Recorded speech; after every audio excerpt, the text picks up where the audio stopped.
Unity Center is home to a lot of people, and at least that's what it's became. So what we thought about doing is open up a center where people could come and find their comfort and finding, the passion of being authentic in themselves, and find empowerment in that, because I think that we're missing that in our communities. And with all the drugs and the violence and the crime and things going on in my communities right now, a lot of people just all they need is a hug. And right now that's what the Unity Center has been, just that. We've been a hug for people.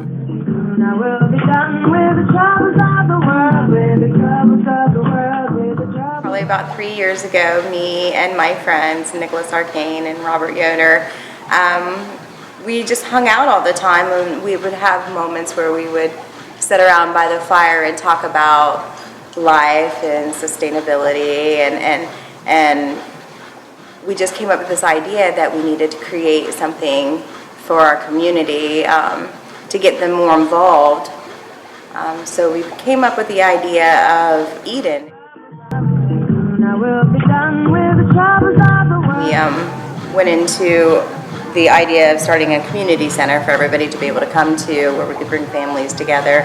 It just took off, and it just kind of was a very spontaneous type thing, We wanted to be an outreach place. We wanted to be able to bring the community in. So the Unity Center basically evolved from that, having that conversation of we need to create a place, and I needed to create action. So we started looking for real estate around our town to build a place. Basically, we went and we met with our landlord. My landlord was a super nice guy, ex-martial artist, real good friends with my uncle growing up, all those signs of the universe was there. My landlord, he expressed he was a Christian, and I told him I was also, I had been raised Christian. So we talked about our love for Jesus Christ and a couple of things like that, you know what I mean? And bada bing, bada boom, I paid the guy, and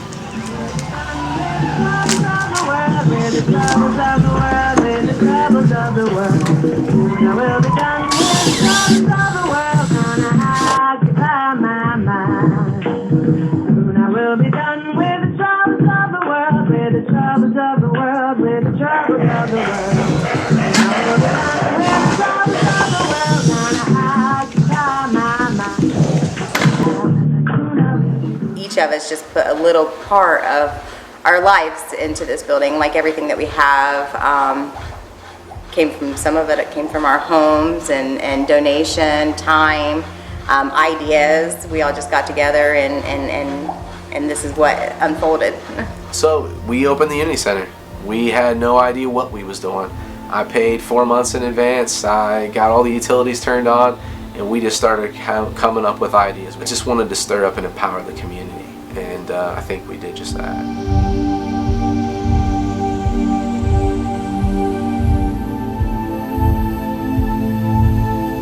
I'm Shane Myers from Marion, Ohio.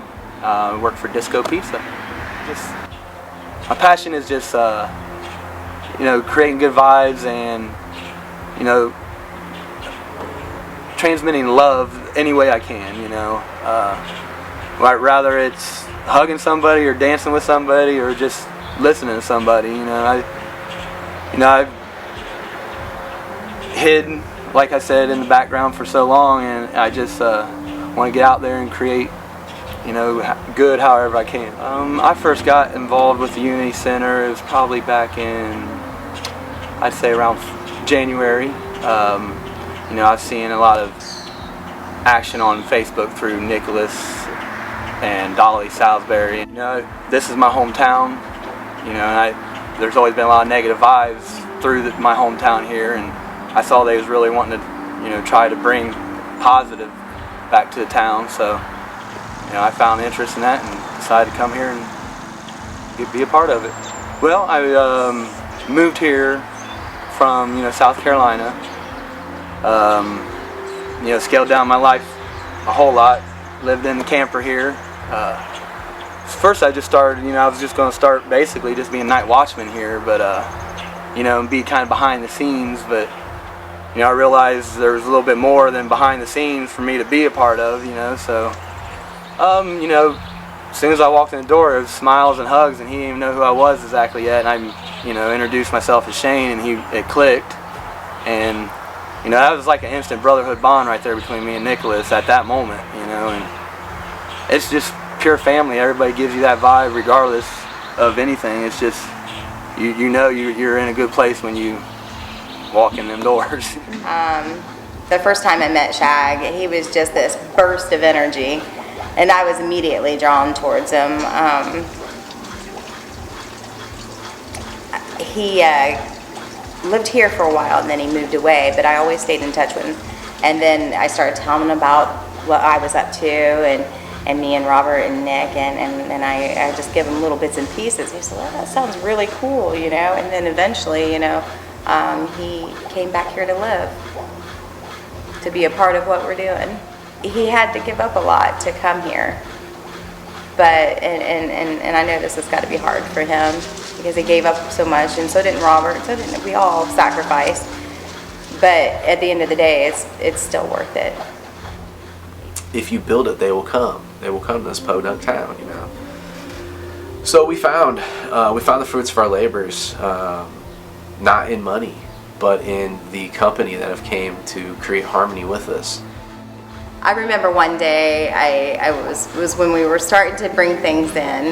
The most memorable time was just, it felt so good. I was standing actually over by the pool table, and I was standing next to Shag, and he had just got here, you know, and I started to cry. I was like, this is really happening, and he's like, I think so, you know, and to just watch it all unfold into this place where people could come was just a dream come true, you know, to be able to have a place to call home. During the community events, when people walk into the Unity Center, their eyes just, they just come alive, and they're like, wow, this is just great, you know, and the vibe and the feeling that comes from everybody, they feel like they're a part of something. You know, it was a lot of strangers coming together, you know. A lot of, at that point, hardly any of them people knew each other face to face, you know. And then there was also a couple of the old time people that you did know, rehashing old memories and stuff. And there's kids playing games and live bands on the stage, and had the bonfire, even though it was very cold that night. But everybody was trying to soldier up and go out to the fire for a little bit, but that lasted for a little bit, and then we all went back in, and it was just it's just everybody wanting that good vibe, and that's where we found it. Well, during our growth, we catered to everybody. We held different events. It wasn't just about the gathering. We held other events like Pride. We held just musical events. We also catered to the community as far as getting them to come in, and they did birthday parties, weddings, all kinds of activities that we did here. And we held an event which was the end all, because we opened up our doors to the LGBT community. It starts with sometime in early March, mid-March actually. We was planning a couple events for that March, one of which was our Night of Stars, which was paying host to the LGBT community. So we was pretty excited about it, pretty excited about that opportunity, and we was telling our landlord, who at the time I thought we was on the same page with what we were doing in terms of us bringing universal love to our community. And when I told him about what we was doing, because we was engaged in like a long conversation, he basically just was looking off in the distance after I started telling him about it. The moment I mentioned gay pride and Marion, and then he was like, well, I better go. He drove off, and then that started the process of him trying to evict us. Evicted. Noise complaints was what started it. And the end result, they got us for not having renter's insurance. That's how they got the eviction to pass through. I wasn't here when the landlord and his wife came, but I know it wasn't good, and they pretty much just displayed that they didn't want our kind of people in their building. So here we are today with, as you can see and you can look around, we're moving out, and it's sad because we're just now getting started.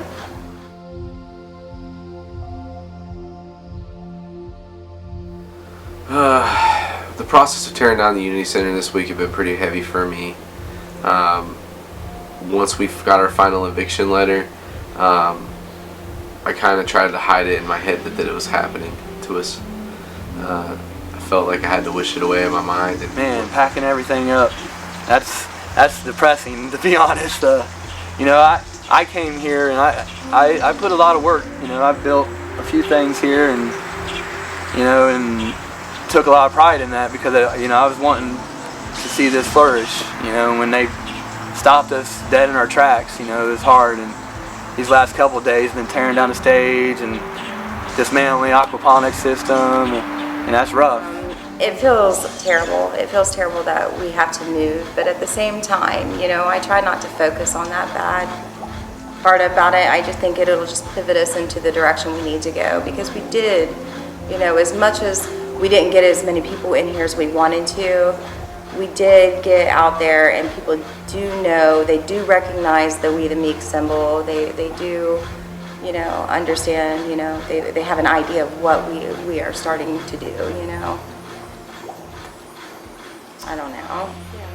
I'm stuck looking around at all of the beauty in the wall, the beauty on the walls, and the beauty that the building had brought people, and the love and acceptance and stuff, and the new culture in Marion County. And I'm forced to see that it was destroyed by bigotry and hatred. So it was kind of tough. And now that I'm tearing the building down and moving on, it's washing my hands away with, you know, of all of it, and really giving us an opportunity to move forward. So it's a full circle blessing. We're really those rainbow warriors, you know what I mean? And we need to figure out how we coexist with nature, and what our duties is as, what I like to say, shepherds of the earth. You know, in all creations that are below us, we should be helping along.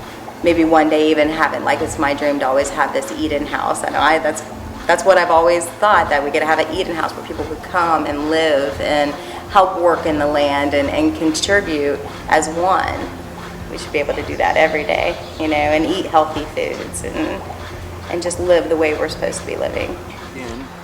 We're not over by any means. It's just another bump in the road, and we can keep moving forward through it, you know. I think the best words of wisdom that I can impart on anybody is just to take part. You know, take part and do your part, no matter what that part is. You know, whether it's picking up trash or spreading cheer, or you know, creating movements, standing holding picket signs, you know, drawing, painting, you know, music, whatever it is. Keep taking part and keep making it move, and keep talking and keep smiling and keep loving and keep awakening other people. And that's about it. Be the change. That's all you can be. You know, we talk so much about the change and what the change is, and the movement and stuff, and the movement and the change is all just you. The person who's receiving your projections is, I think, of the most importance. You know, just getting along, learning to love each other again. That's what it's about. Love.